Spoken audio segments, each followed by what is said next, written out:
Isang nakagulantang na revelasyon ang inilabas ng London matapos kumpirmahing formal nang magpapadala ang United Kingdom ng kanilang puwersa sa Strait of Hormuz.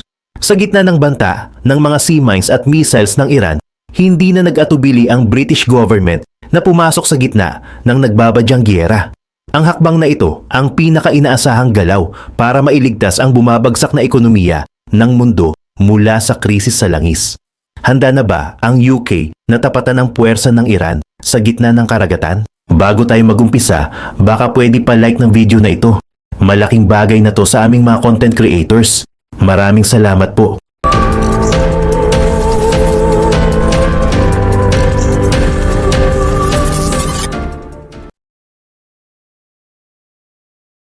Dahil sa tumitinding pressure mula sa mga shipping companies at ang banta sa global economy, hindi na nagpaligoy-ligoy si US President Donald Trump.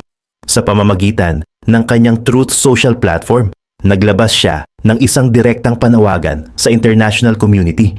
Sinabi niya na ang mga bansa na direktang apektado ng artificial constraint o pagharang sa Strait of Hormuz ay dapat nang kumilos.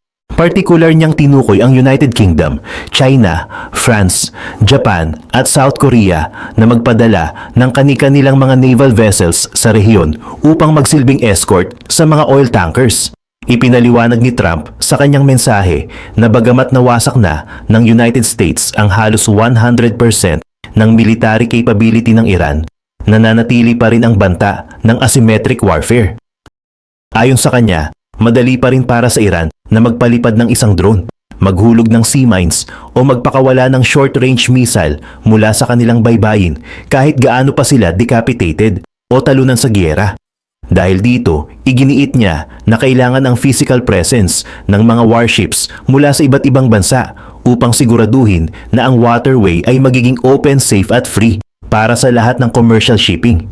Kasabay ng panawagan para sa international cooperation, naging mas agresibo rin ang banta ng US President laban sa Iran. Sinabi niya na ang United States military ay patuloy na bobombahin ang shoreline at babarilin ang anumang Iranian boats o ships na lalabas sa tubig. Ang strategiya ng US ay linisin ang paligid ng strait sa pamamagitan ng air at naval strikes, habang ang mga kaalyadong bansa naman ang bahala sa mismong pagprotekta sa mga tankers na tatawid sa gitna ng conflict zone. Ginawa ni Trump ang statement na ito isang linggo matapos niyang sabihin sa CBS News na huli na ang lahat para sa tulong ng Britain, pero ngayon ay naging malinaw na kailangan ng Washington ng mas malawak na koalisyon.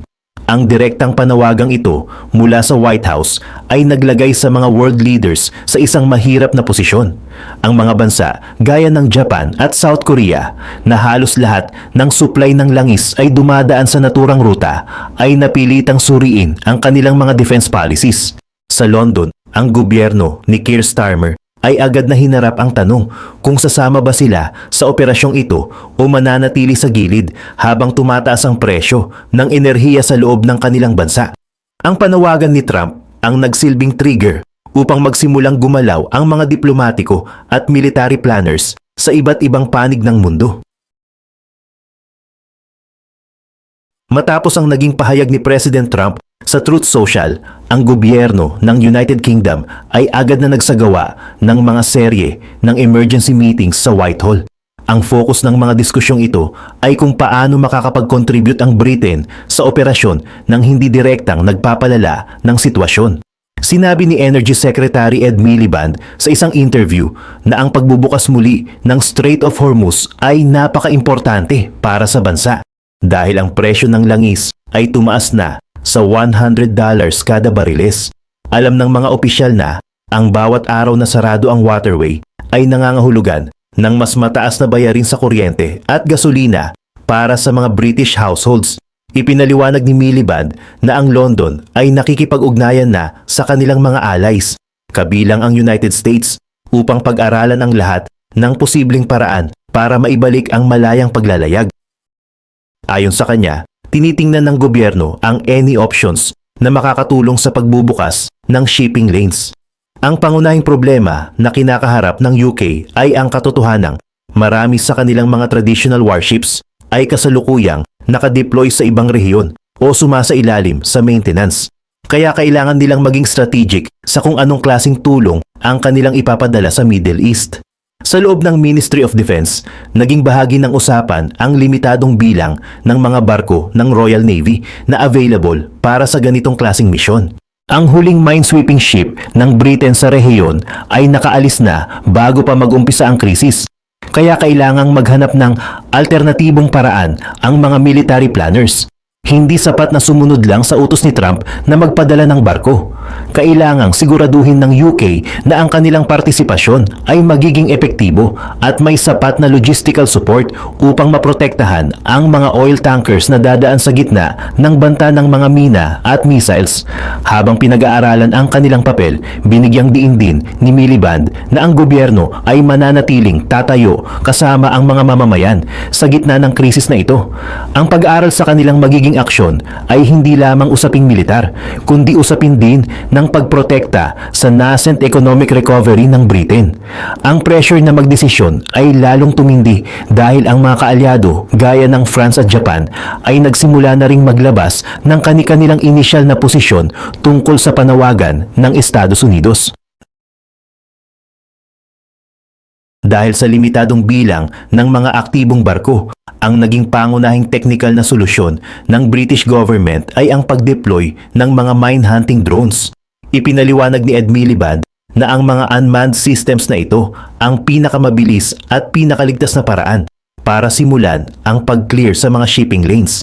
Sa halip na magpadala ng mga crude minesweepers na maaaring maging target ng mga missiles, ang mga drones na ito ay gagawa ng masusing surveillance sa ilalim ng tubig para hanapin ang mga sea mines na itinanim ng Iran. Ang mekanismo ng mga drones na ito ay simple pero epektibo. Lilipad o lalangoy sila sa isang particular na pattern at gagayahin ang electronic at acoustic signature ng isang malaking oil tanker. Ang layunin ay lokohin ang mga smart mines upang sumabog ang mga ito ng maaga bago pa makadaan ang mga totoong barko. Bukod sa mga mine hunting units, pinag-aaralan din ng UK ang pagpapadala ng Octopus counter-drone systems. Ang teknolohiyang ito na orihinal na binuo para sa depensa ng Ukraine ay gagamitin naman ngayon sa Gulf upang i-jam o pabagsakin ang mga kamikaze drones na ginagamit ng Iran para iharas ang mga tankers. Sa loob ng Ministry of Defense, binigyang diin ng mga planners na ang paggamit ng drones ay nagbibigay sa Britain ng deniability at mas mababang risk sa buhay ng kanilang mga personnel. Hindi kailangan ng malaking logistical footprint para mag-operate ng mga drones na ito mula sa mga base sa malapit na bansa o mula sa mga maliliit na support vessels. Ito ang nakitang paraan ni Keir Starmer upang ipakita kay President Trump na ang UK ay aktibong tumutulong. Habang sinusunod ang mas maingat na military strategy na hindi nangangailangan ng agarang deployment ng mga frontline destroyers sa gitna mismo ng danger zone. Sa kabila ng pag-usad ng planong ito, nagpapatuloy ang mga simulation at testing para masiguradong kaya ng mga drones ang mahigpit na electronic warfare environment sa Strait of Hormuz. Ang mga engineers ay nagmamadali na i-calibrate ang mga sensors dahil sa banta ng jamming mula sa shoreline. Habang inihahanda ang mga drone units, nagsimula na ring lumabas ang mga panloob na ulat mula sa Whitehall tungkol sa posibleng negatibong epekto ng anumang pagkakamali sa operasyong ito na nagdulot ng panibagong diskusyon tungkol sa panganib ng aksidenteng escalation. Habang isinasagawa ang mga teknikal na preparasyon para sa mga drones, lalong tumindi ang debate sa loob ng Whitehall tungkol sa mas malawak na implikasyon ng British involvement. Maraming senior officials at diplomatic advisors ang nag-warning na ang pagpapadala ng mga warships gaya ng hinihingi ni President Trump ay maaaring maging mitya ng isang uncontrollable escalation.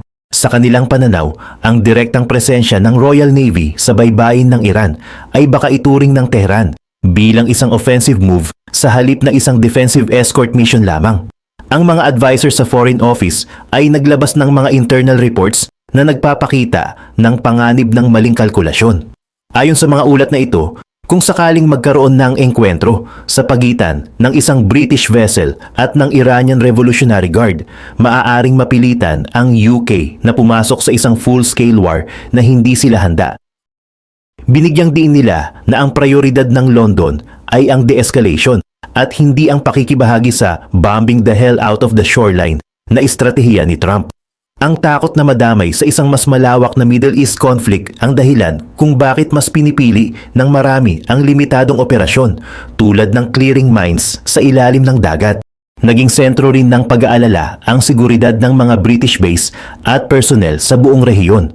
Kung ituturing ng Iran ang UK bilang isang co-belligerent o direktang kasama sa giyera ng US at Israel, ang mga RAF base gaya ng sa Cyprus ay maaaring maging target ng mga missile retaliations. Dahil dito, ang mga planners sa Whitehall ay maingat na nire-redefine ang terminong support upang masigurong hindi ito lalampas sa pagbibigay ng technical na tulong sa mga shipping lanes. Gusto nilang mapanatili ang isang clear line sa pagitan ng pagprotekta sa kalakalan at ang pagsabak sa isang aktibong combat role.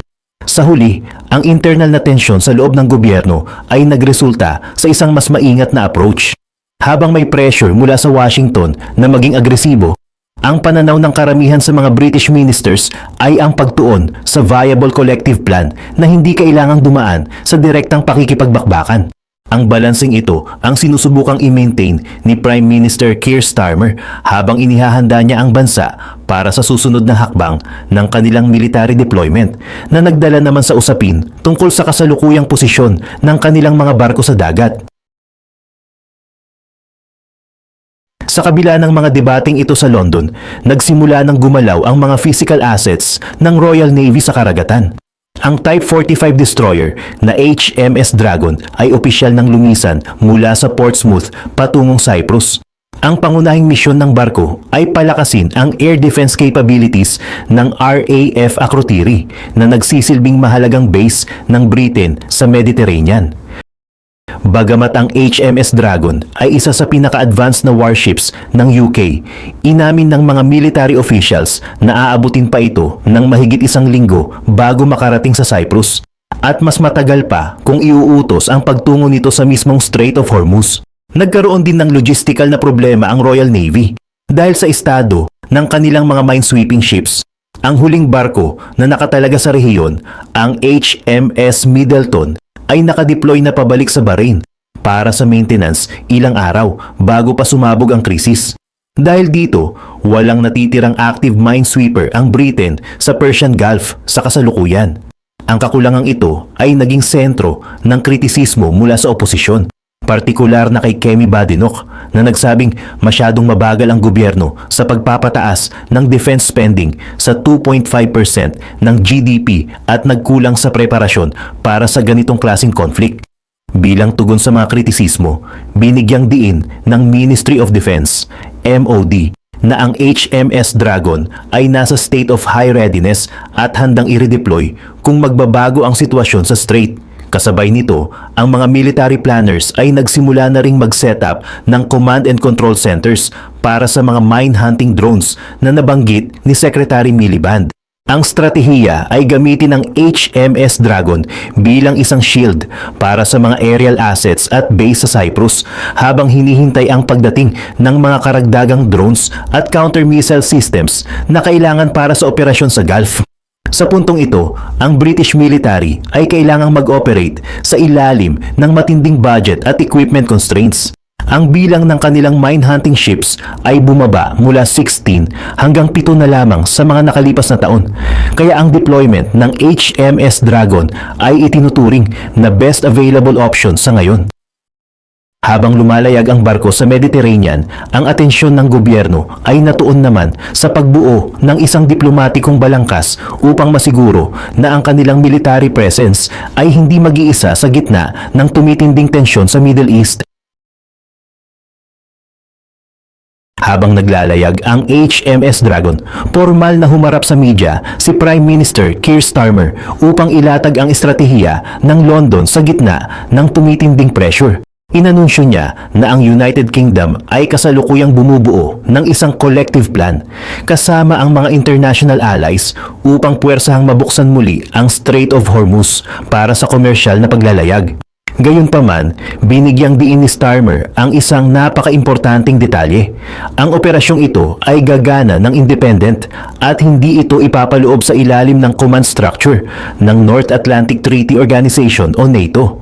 Sa kanyang pakikipag-usap sa Agence France-Presse, AFP, ipinaliwanag ni Starmer na ang koordinasyon ay nakatuon sa mga European partners gaya ng France, pati na rin sa mga Gulf states na direktang apektado ang ekonomiya dahil sa hinto ng export.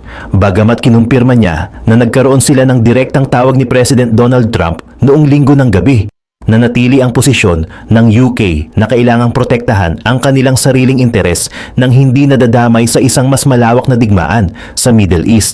Ang terminong actionable plan ay ginamit niya upang ipakita na ang koalisyon ay magpo-focus lamang sa freedom of navigation at pag-clear ng shipping lanes at hindi sa isang offensive military campaign laban sa Iran. Ang pag-iwas sa paggamit ng NATO umbrella ay isang estratehikong desisyon upang mapanatili ang suporta ng ibang European nations na ayaw sa military escalation. Maraming bansa ang naniniwala na ang NATO ay isang territorial defense pact para sa Europe at North America lamang. Kaya ang paggamit nito sa Strait of Hormuz ay maaaring magdulot ng legal at political complications. Sa pamamagitan ng pagbuo ng isang ad hoc coalition, mas madali para sa mga bansa na mag-contribute ng kani-kanilang resources gaya ng mine-hunting drones ng UK o intelligence support ng ibang bansa nang hindi kailangang dumaan sa unanimous consensus ng lahat ng miyembro ng NATO. Dahil sa hakbang na ito, nagkaroon ng malinaw na distansya ang London sa mas radikal na panawagan ng Washington, habang ang White House ay nagtutulak para sa isang agresibong military escort mission. Mas gusto ni Starmer ang isang multinational approach na suportado rin ng mga regional powers sa Middle East. Ang planong ito ang magsisilbing pundasyon para sa susunod na mga diplomatikong hakbang, ngunit ang paghihiwalay na ito ng landas mula sa tradisyonal na NATO framework ay agad na naglantad sa lumalalim na pagkakaiba ng pananaw sa loob ng Western Alliance. Ang desisyon ni Prime Minister Starmer na ihiwalay ang operasyon mula sa NATO ay agad na naglantad sa lalong lumalalim na lamat sa loob ng Western Alliance. Sa Germany, naging mabilis ang pagdistansya ng gobyerno mula sa tensyon sa pagitan ng US-Israeli axis at Iran. Sa isang press conference, nilinaw ni Stephen Cornelius, ang spokesperson ng German Chancellor, na ang NATO ay walang kinalaman sa kasalukuyang regional war sa Middle East. Tahasan niyang sinabi na ang alliance ay isang territorial defense pact lamang para sa proteksyon ng sariling teritoryo ng mga miyembro nito at walang mandato para sa anumang deployment ng puwersa sa ilalim ng ganitong mga sirkumstansya. Ang ganitong posisyon ng Germany at iba pang European partners ay hindi nagustuhan ni President Donald Trump. Sa kanyang pakikipag-usap sa mga reporters sa White House, tahasang sinabi ni Trump na hindi siya masaya sa naging tugon ni Starmer. Tinawag niyang terrible ang naging diskarte ng UK, lalo na nang sabihin ng Prime Minister na kailangan muna niyang mag-meeting sa kanyang team at makipag-usap sa mga military planners bago magdesisyon. Para kay Trump, hindi na kailangan ng ganitong mga konsultasyon dahil ang UK ang itinuturing nilang Rolls-Royce of allies at dapat ay enthusiastic ang kanilang suporta sa pagpapadala ng mga barko. Idinagdag pa ni Trump na nagulat siya nang tanggihan ni Starmer ang mabilis na deployment ng mga warships sa kabila ng kanilang mahabang kasaysayan bilang magkaalyado.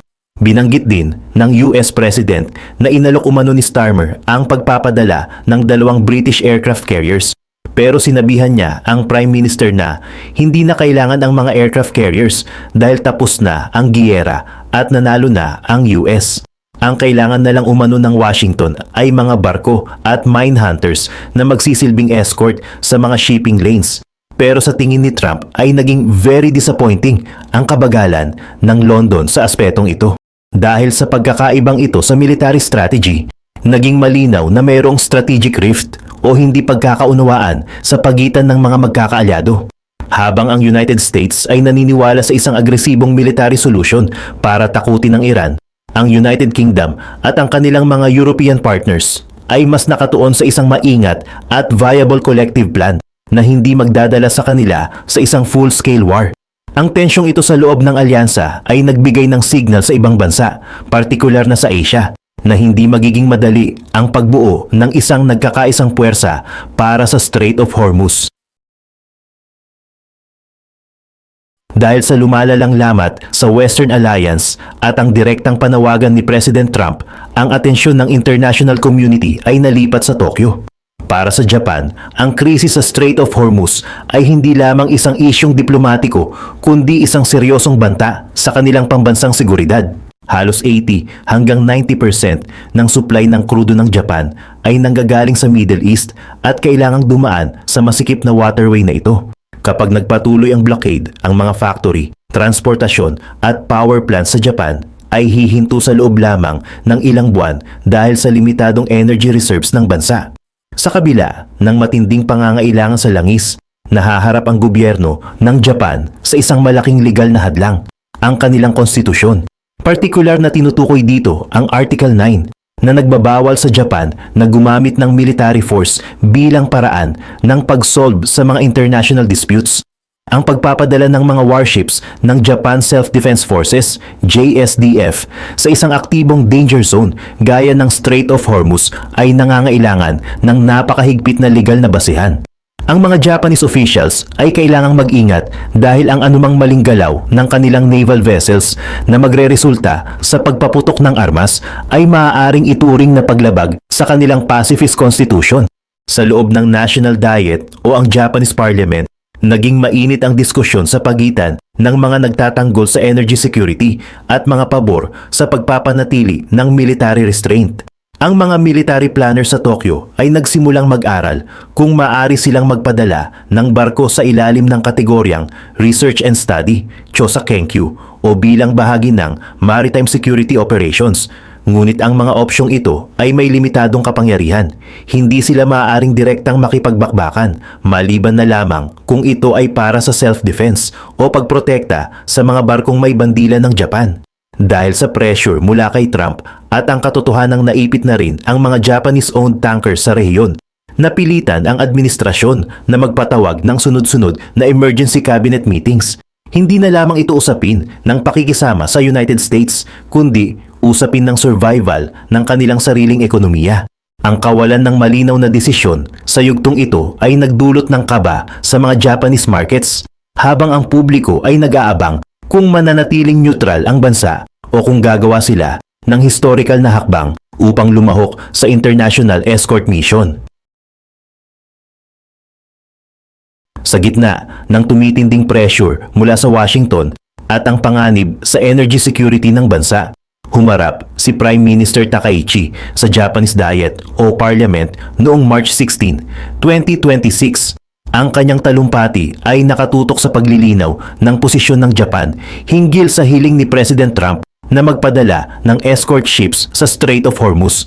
Sinabi ni Takaichi na bagamat nauunawaan ng gobyerno ang urgency ng sitwasyon, wala pang pinal na desisyon ng Japan kung makikilahok sila sa iminumungkahing naval mission.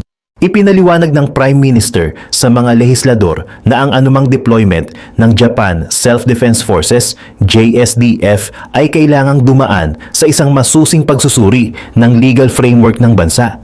Binigyang diin niya na ang Japan ay nakatali sa kanilang peace constitution, kaya hindi sila maaaring basta-basta magpadala ng warships sa isang area kung saan may aktibong combat o labanan.